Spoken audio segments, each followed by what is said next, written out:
We were called approximately 5 after 3 for a report of a fire downtown. Arrived on scene, found Cottage Craft was on fire, heavy fire coming from the back end of the building.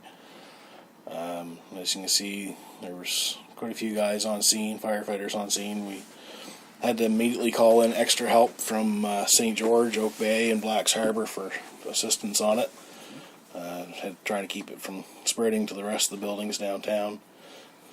In these shots here, you can see that our crews are putting water on it and through the windows, trying to contain it to the one building. Unfortunately, the fire had quite a hold on it by the time we got there, and there wasn't much we could do to save the building, unfortunately.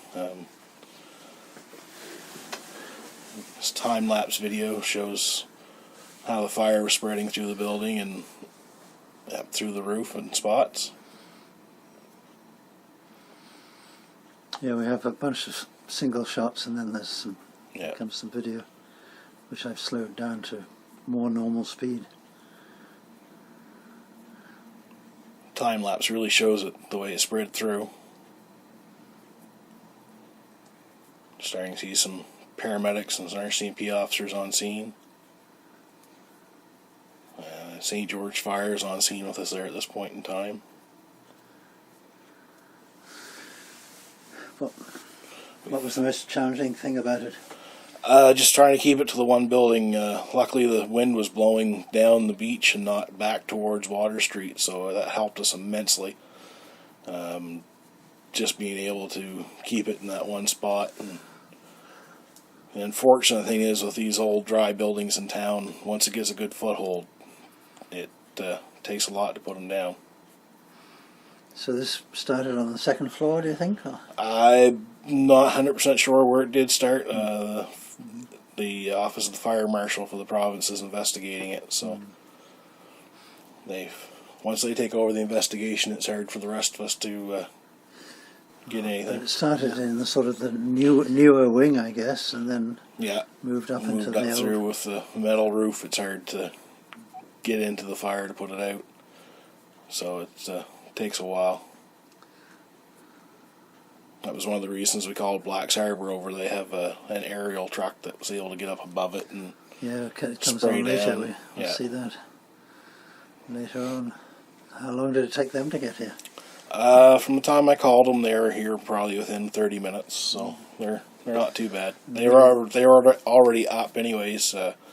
The St. George had called them to cover their station when they came over here, so it was just a matter of getting one of their guys back to drive the aerial over. So it's pretty impressive getting you all here and within an hour or something? Yeah, within 45 to 50 minutes we had 3 other departments on scene with us, so we work really well together around here. It's a county-wide group. When nobody hesitates to go help anybody else, we all move around, and St. George goes out, Blacks Harbor goes with them, we'll go over with them. Same with Oak Bay and St. Stephen. So even in the middle of the night at that time. Even in the middle of the night, that's when most of us are out. Nobody sees us out and about. So that's right. Yeah. So yes, you did a good job of keeping it away from all the other houses. That's for sure. Yeah, there was a big fire there, right next to the pub. And we'll say the wind and tides was with us. That's for sure. Yeah. Oh, the tide as well. Yeah. Because you had Peter Garn down there, I guess, at some point. Yeah, we had to call an excavator in to help dig through to the fire. With that much damage to the building, we weren't sure how safe it was. We couldn't put firefighters in it. So we had to basically tunnel our way in. So that was a call I didn't want to make, but it was the only way to put the fire out. So. Was he already? Did he have a machine down there already? No, it was in Shamcook on this. It was already on this trailer, but he had to go get it and bring it in. Luckily, he was there watching the fire, so he was easy to get a hold of. With 200 or 300 other people from around town were all there watching. So At 4 o'clock in the morning, it's amazing how many people are out and about. Especially when something like that's going on. Yeah. And at some stage here, I noticed it had almost died down, and then I think it was about and the just roof, before 4 o'clock or something. the roof opened up and suddenly gave it some more oxygen. And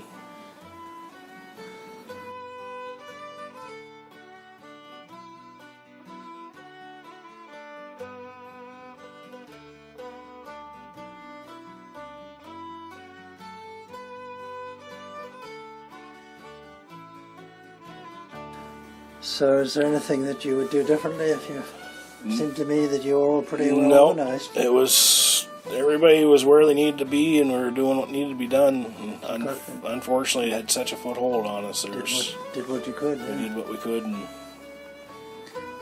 I guess it was lucky that somebody saw it starting. yes, yeah. Luckily, there were still people in the red herring in front of it there, and somebody stopped, I guess, and said they saw smoke. So it could have been a lot different downtown if nobody had noticed it right then. Yeah. So basically, it started at about 2:30, probably. Or something. Yeah, it's hard to say. Yeah. But, Can you see it? yep. I can't from here. See the firefighters moving hoses there, so the aerial from Blacks must be hauling in right now. Yeah, there it is.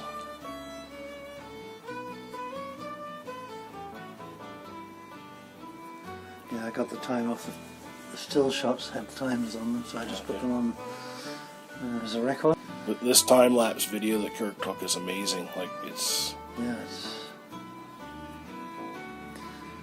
nice to have stuff like this documented. And well, yeah. So when you've got his videos on there anyway. yeah, I'll make sure you get a copy of this if you want. that'd be perfect.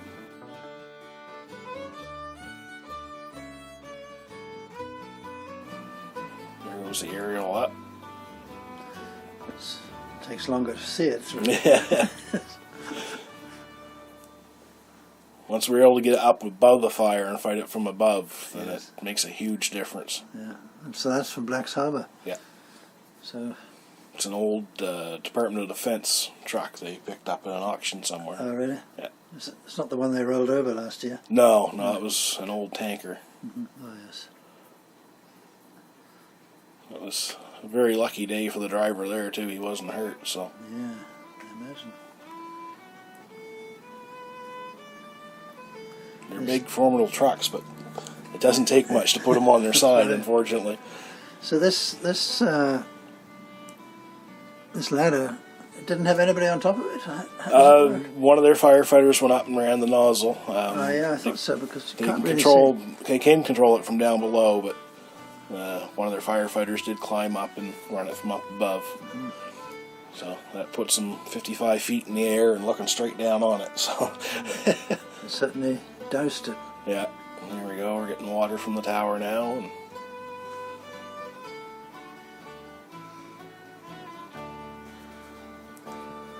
it's an amazing thing to see work. We don't use them that often over here. We don't really have that good of access to them all the time. So it's be a nice piece of gear to have sitting in your own station.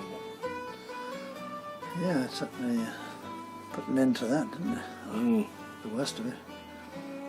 Yeah, well, we start flowing. That's probably flowing about 600 gallons a minute of water there right now. So I was wondering, yeah. And where did they draw that from? From the we were right out of the hydrant system here in town. from the main, yeah. Yeah. It's a shame. It was a beautiful old building. Yes. So I don't know what will happen now. Get any pictures the next day? I might have a couple. I'll take a look. Yeah, because I should have gone down the next day and did.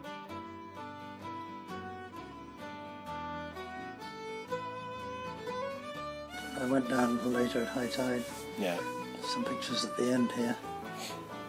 No, it'll be interesting to see. I hope they get a chance to rebuild down there. It's a nice piece of property. Well, except at high tide. Yeah, they might want to build it a little bit higher next time, but Do a bit of fill or something if they'll let them. I don't know. I can't imagine what will happen now. No, it's sure changed the look down there, didn't it? Yeah, it didn't adjust.